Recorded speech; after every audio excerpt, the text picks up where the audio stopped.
What are your thoughts on the allegations against Jay-Z? That was interesting. Where's Jay at? He's mad quiet. Jay said, they said I the 13-year-old. Let's go watch Mufasa. Everybody get right. Look, when Jay signed his contract, the big one was with Beyonce. When he signed that contract, the marriage contract, he got trophies. Now those fucking trophies, trophies came rolling in, buddy. He started getting Grammys left and right, man. I mean, look, if you look at his career, This guy. You're gonna let him say that? Jay was getting Grammys. You're gonna let him say that? he had one. Exactly. He had And one. he ain't show up. He had like 20 now. Oh, Lord. He had like 18 since he's been down. He had one, bro. Hard Knock Life. You're not wrong. He was one. At the same time. He got them shits. He's like drinking. His pictures with him. Fucking things to cup.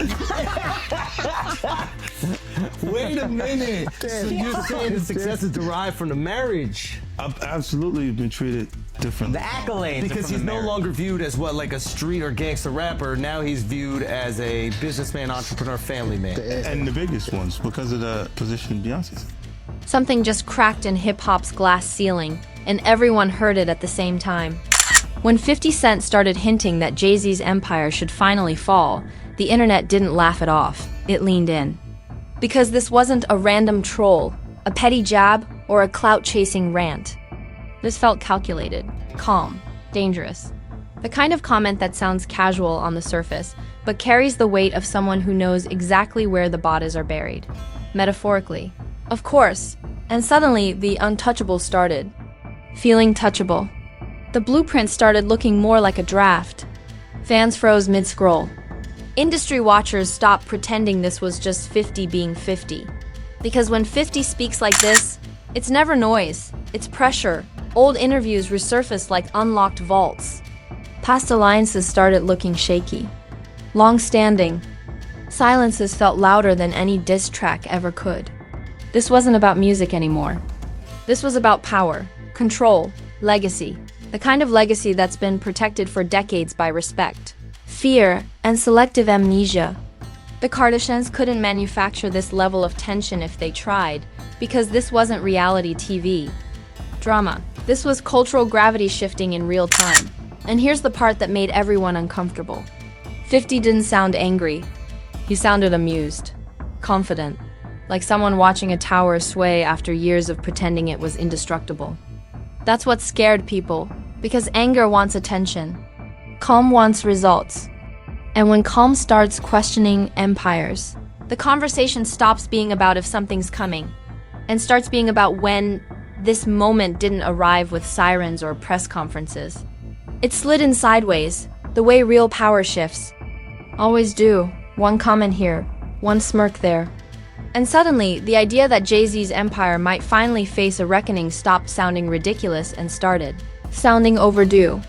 Because when 50 Cent talks about power, he's not speaking from the sidelines. He's speaking as someone who has been counted out, written off, buried alive by the industry, and still managed to crawl back with receipts and a grin. That history matters. It's why people don't just hear his words. They weigh them. Jay-Z has spent decades positioned as the endgame, the blueprint. The man who beat the odds so thoroughly that questioning him almost feels disrespectful. From the streets to the boardroom, from rapper to mogul, his rise has been told so many times. It's practically scripture in hip-hop culture. But scriptures get reinterpreted when new voices start asking old questions out loud. And that's what made 50's framing dangerous. He wasn't attacking Jay-Z's talent. He wasn't mocking his success. He was questioning the structure that keeps that success insulated from scrutiny. That's a very different conversation. The internet clocked it instantly. This wasn't a beef. There was no diss track energy. No shouting, no chest puffing. This was cooler than that. Sharper. 50 spoke like someone observing a system under stress, not like someone trying to burn it down for sport. And that's why. The reaction wasn't laughter, it was discomfort. Because people can handle insults. What they struggle with is implication. The idea that an empire should finally fall doesn't mean collapse tomorrow. It means exposure. It means the mythology no longer protects the machinery behind it. And in hip-hop, mythology is currency. Jay-Z's empire isn't just music, it's influence, gatekeeping, cultural authority. It's the power to decide what gets elevated, what gets ignored, and who gets welcomed into the room. So when 50 hints that this structure deserves to be challenged, fans don't hear jealousy. They hear rebellion. The early reactions split predictably. Loyalists rushed in to defend the legend, reminding everyone of Jay-Z's achievements, his longevity, his business. Acumen, as if success itself is immunity. On the other side, critics didn't celebrate the idea of a downfall. They questioned why questioning power is treated like treason in the first place. That tension is important, because it shows the conversation wasn't really about Jay-Z.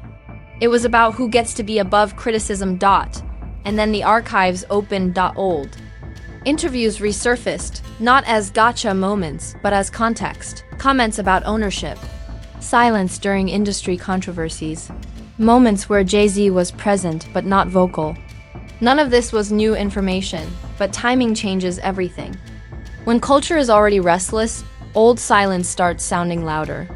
Fans began rewatching history with a different lens, asking who benefited, who disappeared, and who never quite made it through the gates. This is where 50's reputation amplified the message. He's not viewed as polished or diplomatic. He's viewed as unfiltered, strategic, and brutally honest when he wants to be.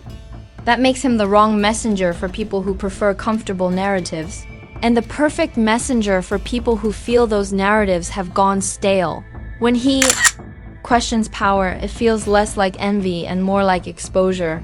The sarcasm mattered too. 50 didn't rant. He joked. He smiled. He let implication do the work. That tone drives people crazy because it suggests confidence. Confidence suggests information. And information suggests vulnerability somewhere in the structure. The internet ran with that. Screenshots flew. Commentary channels dissected his words like they were coded messages. Was this about business? Influence, cultural control. Nobody agreed, which only kept the conversation alive. Jay-Z's response, or a lack of one, became its own headline. In an era where everyone responds instantly, silence isn't passive. It's strategic. And strategy invites speculation. People debated whether responding would legitimize the critique or whether staying quiet signaled that the critique landed closer to home than expected. Either way, the absence of a rebuttal didn't calm things down. It sharpened them. What made this moment especially volatile was how it intersected with broader industry fatigue. Fans are tired of untouchables. They're tired of watching certain figures glide through controversies untouched, while others get dragged for far less. They're tired of gatekeeping disguised as mentorship. So when 50 frames his commentary as a necessary cultural check rather than a personal vendetta, it resonates. Not because people want to see Jay-Z fail, but because they want to see power examined under the same microscope everyone else lives under. And this is where the idea of an empire falling becomes symbolic. Empires don't fall when buildings collapse. They fall when belief erodes.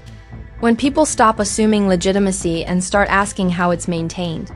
50's commentary wasn't about stripping assets or titles. It was about destabilizing perception. Making people question what they've been told to accept without challenge. The industry reaction was cautious. No one rushed to co-sign 50. No one rushed to denounce him either. That middle ground is dangerous because it leaves room for interpretation. And interpretation online is ruthless. Fans began connecting dots between corporate partnerships, cultural moments, and behind-the-scenes politics that once felt unrelated. Again, none of this proved anything. But proof isn't required at this stage. Momentum is. Jay-Z's empire has always thrived on narrative control. On being seen as the final boss who already won. But when someone like 50 reframes that narrative as something that deserves questioning, the image shifts. The legend becomes a subject. And subjects don't control the conversation the way icons do. By the end of this phase, the shift was undeniable. The conversation around Jay-Z wasn't just celebratory anymore. It was analytical, critical, curious. That alone is seismic. Because once power is questioned publicly, it never returns to being sacred.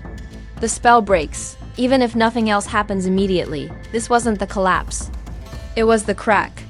The moment people realized the blueprint might not be bulletproof. And in hip-hop culture, where perception is everything, a crack is more dangerous than an attack. Once the question was asked out loud, the internet did what it always does when power gets poked. It chose sides and sharpened its knives. Not literal ones, just the digital kind made of think pieces, reaction clips, and comment sections that read like a late-night courtroom with no judge and unlimited caffeine. The idea that Jay-Z's empire should be questioned spread faster than the explanation for why. And in that gap between question and answer, chaos moved in like it paid rent. Celebrity reactions didn't come as direct statements. They never do when the ground is shifting. Instead, they arrived as subtweets, podcast side comments, and cryptic Instagram captions that said everything without saying anything. One artist posted about unchecked power aging badly. Another talked about legends confusing longevity. With immunity, nobody tagged anyone. Nobody needed to. The timing did all the talking. It felt like a room full of people clearing their throats at the same time, pretending it was allergies. Then came the memes. And when memes show up, the culture has decided the topic is fair game. Jay-Z's polished imagery got juxtaposed with chessboards, cracked crowns, and captions asking who really owns the pieces. 50 Cent's smirk became a recurring image, edited into everything from disaster movies to courtroom dramas. Humor wasn't just entertainment here. It was permission. Permission to laugh at something that used to be treated like sacred text. The wild part was how fast the conversation broadened. This stopped being about two individuals and turned into a referendum on hip-hop power structures. Fans started questioning gatekeeping. Who gets invited into the rooms that matter? Who decides which stories get amplified and which get buried? Suddenly, the phrase, the blueprint, wasn't just a compliment. It was a challenge. Blueprints can be redesigned or scrapped entirely. Public outrage didn't explode all at once. It simmered. And simmering outrage is more dangerous because it lasts longer. Commentators argued that Jay-Z's silence during past industry controversies now looked strategic rather than neutral. Others pushed back, saying selective outrage was unfair and revisionist. Both sides talked over each other, which kept the algorithm happy and the conversation endless.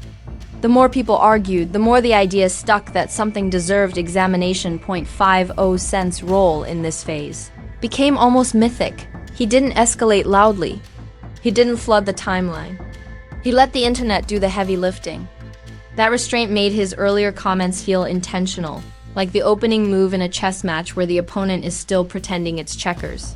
His history of surviving industry exile gave him credibility with audiences who distrust, polish and prefer scars. When he hinted at cracks, people believed he'd felt them. Meanwhile, defenders of Jay-Z leaned hard into accomplishments, numbers, milestones, legacy, and those defenses, while impressive, accidentally reinforced the critique. Because listing achievements doesn't answer questions about power dynamics, it sidesteps them. The louder the defenses got, the more people wondered why questioning power felt so threatening in the first place. That curiosity is the kind you can't put back in the bottle. Podcasts went into overdrive. Episodes dropped with titles like "Is Hip Hop Ready for a Reckoning?" and then "When Legends Become Institutions." Hosts debated whether criticism equals disrespect or whether reverence has outlived its usefulness. Listeners didn't tune in for answers. They tuned in for validation of the feeling that something was shifting. And feelings drive culture long before facts catch up. Industry insiders stayed carefully vague. Nobody wanted to be first to break ranks, but nobody wanted to be last pretending nothing changed. That hesitation spoke volumes. Silence, once again, became the loudest sound in the room. Fans interpreted it as fear, calculation, or quiet agreement depending on their bias. And bias online doesn't slow conversations. It accelerates them. What made this phase feel like a collision was how it intersected with a broader cultural mood. Audiences are tired of institutions that can be questioned. They're tired of narratives that demand gratitude instead of accountability.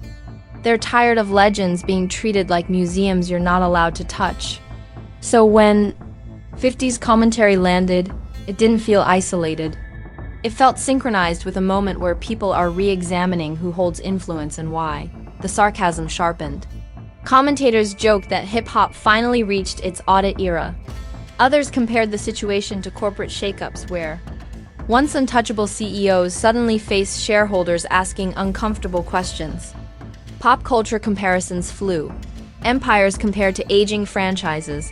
Legends compared to sequels that stopped taking risks.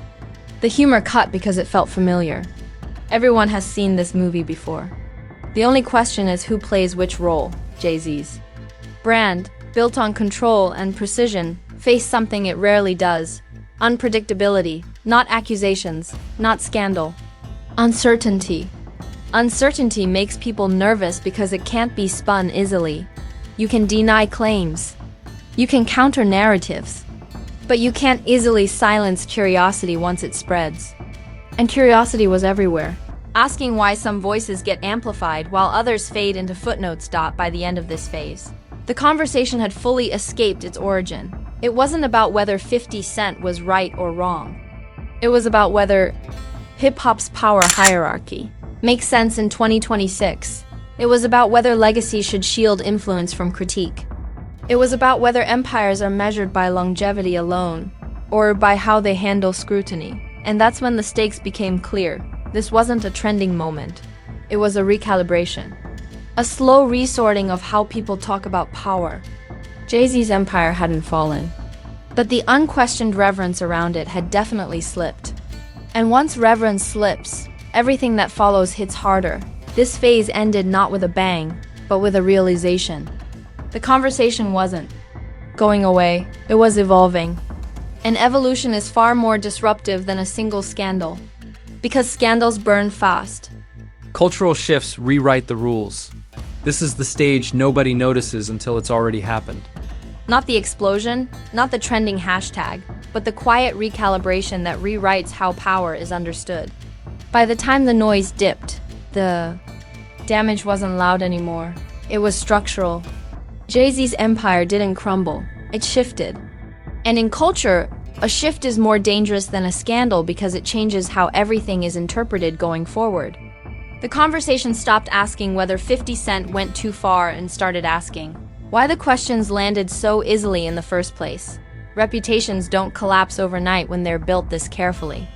They weather, they absorb, they adapt. But adaptation leaves marks. The untouchable aura that once surrounded hip-hop royalty softened into something more human, more debatable, more open to scrutiny. That alone is seismic. Because legends don't lose power when they're criticized. They lose power when criticism becomes normal. Industry reactions reflected that shift. Not through announcements or denials, but through behavior. People spoke more cautiously. Praise came with qualifiers. Silence replaced automatic defense. That change doesn't make headlines, but it shapes rooms. When the tone in rooms changes, decisions follow. Partnerships get reassessed. Alignments get quieter. Access becomes more conditional. None of this looks like a fall from the outside, but from the inside, it feels like gravity increasing. The internet noticed the tone change immediately. Comment sections cooled from outrage to analysis. People weren't yelling anymore. They were dissecting, and dissection lasts longer than outrage. Outrage burns hot and fast. Analysis lingers, building frameworks that future stories plug into. Every new Jay-Z headline now arrives with an asterisk in the audience's mind. Not guilt, not condemnation, curiosity, and curiosity is relentless. What lingered most was how the mythology got re-edited. For years, Jay-Z's narrative functioned as a finished story, the blueprint completed, laminated, and displayed. Now it felt more like a living document. Editable, debatable, still impressive, but no longer sealed. That's the real consequence. A 50s commentary, not an accusation, but an opening. An invitation to look again. 50 Cent's role in the aftermath became even more interesting. He didn't celebrate. He didn't press the issue publicly. He moved on like someone who had already said what needed to be said. That posture reinforced the perception that this wasn't a drive-by comment. It was a strategic nudge. And nudges are effective because they don't demand agreement. They provoke thought. The internet did the rest. Fans who once defended Legacy at all costs started qualifying their praise. He's still great, but but is powerful. It signals a shift from reverence to evaluation. Evaluation changes everything. It invites comparisons. It invites questions about gatekeeping, access, and influence. It invites scrutiny of who benefits from silence and who pays for speaking. Out. Those questions don't accuse anyone directly, but they rearrange the conversation permanently. The broader industry ripple effects became clearer as time passed. Younger artists, already skeptical of old hierarchies, felt validated in questioning the ladder itself. If the top rung can be discussed openly, the whole structure becomes negotiable. That doesn't dismantle an empire, but it weakens the illusion that the empire defines the culture. Culture moves when belief moves? And belief was in motion. Media coverage subtly adjusted. Profiles became less glossy, more analytical. Praise pieces included context. Context invites nuance. Nuance invites debate. Debate keeps stories alive. Far longer than hype ever could. The empire didn't lose relevance. It lost insulation. And insulation is what keeps power comfortable. What made this aftermath especially telling was how little it required to sustain itself. No new revelations. No bombshell leaks. Just the residue of a conversation that refused to close. The internet kept referencing the moment as a turning point. Not because something concrete happened, but because something psychological did. People realized they could talk about power without whispering. And once that realization takes hold, it doesn't reverse. Jay-Z's silence during this phase continued to be interpreted rather than explained. Some saw it as dignified restraint. Others saw it as calculated distance. Both interpretations kept the narrative alive. Silence is flexible like that. It becomes whatever the audience needs it to be. And that flexibility is risky when the audience is already primed to question. This is where the idea of an empire finally falling becomes symbolic rather than literal. Empires don't vanish in hip-hop. They evolve, merge, and rebrand. What falls is the assumption that they're beyond critique. What collapses is the expectation of automatic reverence. The myth doesn't disappear. It loses its monopoly. The most uncomfortable truth is that nothing dramatic needs to happen next for this to matter. The damage, if you want to call it that, is already baked into perception. The next time Jay-Z launches something, the conversation won't just be about success. It'll be about structure. The next time 50 speaks, people will listen for implication. The next time the industry anoints a legend, audiences will ask who anointed them and why. That's the long tail of this moment. Not chaos, but recalibration. Not scandal, but skepticism. Skepticism doesn't trend explosively, but it spreads quietly. And quiet spread is how cultures change. In the end, this wasn't about tearing anyone down. It was about reminding the culture that power isn't static. That legacies are earned continuously, not banked forever. That reverence without examination eventually becomes a liability. And when someone like 50 Cent frames the conversation, that way it sticks because it taps into something audiences already feel. This chapter closes without fireworks, but with a new lens firmly in place. The blueprint still exists, but people are reading the fine print now. And once people start reading the fine print, they don't stop. Because in hip-hop, as in any empire, the most dangerous moment isn't when enemies attack. It's when the crowd starts asking how the walls were built. And this is where you come in. Because moments like this don't get decided by headlines. They get decided by culture. Was 50 Cent exposing something everyone already suspected? Or was this just another chess move in hip-hop's longest power game? Is Jay-Z's empire truly untouchable? Or are people finally brave enough to question the blueprint instead of worshipping it? Drop your real opinion in the comments, because silence is exactly how power stays comfortable. Now smash that like button like it's been gatekeeping your favorite artist for years. Subscribe like legacies don't protect anyone forever. Because on this channel, we don't bow, we break things down. Turn on notifications so you don't miss the next moment when hip-hop history quietly shifts while everyone pretends nothing changed. At Fame Blueprint, we don't do blind loyalty. We don't do sacred cows. We analyze the moves behind the money, the silence behind the success, and the systems behind the stories you're told to accept without question. Because today it's Jay-Z, tomorrow it's another untouchable. And next week it's the industry acting shocked when the audience starts asking smarter questions. So stay locked in. Stay skeptical. And remember, legends don't fall when people hate them.